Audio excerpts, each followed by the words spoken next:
సభ ముందుకు వచ్చినటువంటి సాహితీ మిత్రులందరికీ కూడా నమస్కారం.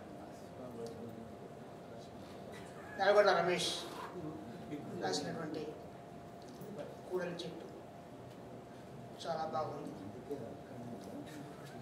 వారు నగరానికి వచ్చారు, పుస్తకాన్ని ఆవిష్కరించుకున్నారు.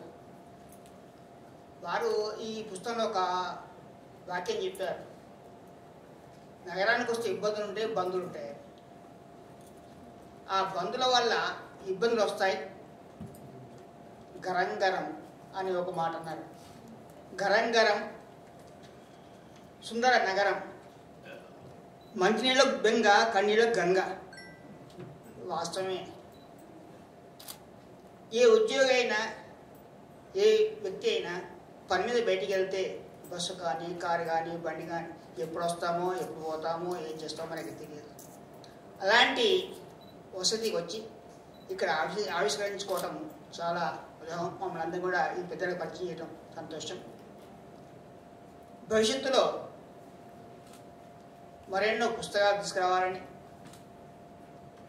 చక్కటి ప్రతిభను చూపాలని మనస్ఫూర్తిగా ఆకాశం అధ్యక్షుడిగా, తోటి మిత్రుడిగా, చిరంజీవిగా అతను ఆశీర్వదిస్తూ సెలవు తీసుకుంటాను.